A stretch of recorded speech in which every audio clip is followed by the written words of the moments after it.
Hello ladies and gentlemen, this is Jamie, aka Rick here, bringing you a Modern Warfare 3 gameplay.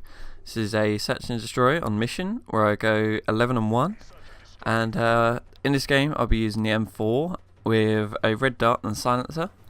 Personally, it's my favourite gun so far, the M4 in this game. As I've been going through it, I've got it to a really high level, and I think it's 29, I think I've got it to. I'm not sure what the max level is. Might be 30, I don't know, but yeah, I've got this level 29 so far, so that's pretty awesome. And yeah, in this game, the second round I think is pretty awesome, so if you watch out for that. Although in this first one as well, there's the last kill is quite cool, so I'd be pretty annoyed if I was the other guy involved. But yeah, in this video I'm going to talk a bit about my general thoughts of Modern Warfare 3, and kind of what I've discovered so far about it. So I've played almost a day's worth of it already. I've obviously booked a week off work to actually play this, to get some content out on my channel, and just to get a head start and learning the game reasonably well. And it's worked so far. I've done quite well. I've got some good scores on the boards, and I'm not anywhere near the top of the leaderboards in terms of rank, but as there's a lot of people that have been playing it constantly and haven't slept. I have actually slept quite a lot, more than I thought I was going to be honest. I was planning on playing until I passed out, that kind of thing, because I was so tired. But I've actually gone to bed and had a lot of sleep, so I don't know, I've got like 4 or 5 days left of my holiday, so we might try and push that prestige next time.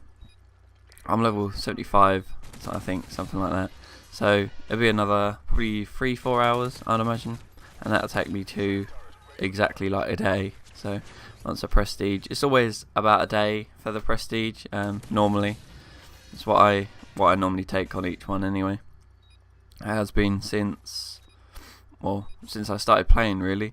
All of them have, even though when it was moved up to 70 levels for Modern Warfare 2, I was like, oh my god, it's going to take ages, but it still took a day to do. So I put a lot of hours into that one.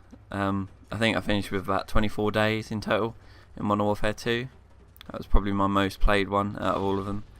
Even though COD 4 was my favourite one, I never really played that much back then because I was in high school still, and I wasn't allowed to play my Xbox that much. So, but yeah, out of all of them, I still think COD 4 is my favourite, but this is really, really good, I have to say. It is on par with Modern Warfare 2, and I loved Modern Warfare 2, so I think I say COD 4 is my favourite because it was the first one I played still, because the first one of everything normally is your favourite. Say you hear a song, maybe it's not the original, but it's a cover by someone, and that's the first one you hear, and then when you hear the original you don't like it as much. I think that's because of the fact that the first one you hear is normally your favourite one. So I don't know, it's not always the case, but 9 times out of 10 for me, the first one I either play or hear or whatever, then it's normally my favourite one.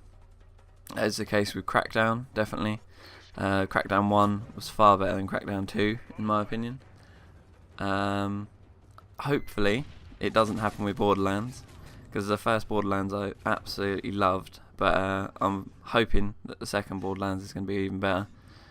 Fingers crossed for that one, because that will be awesome. So yeah, overview of this game. I really like the kill streaks, because I'm not the best player in the world.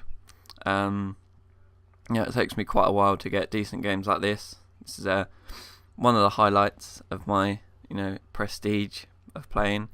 I go for the support kill streaks, which basically it still builds even if you die, so you've just got to get that amount of kills at some point in the map, which is quite good, because I do struggle sometimes to get the higher kill streaks.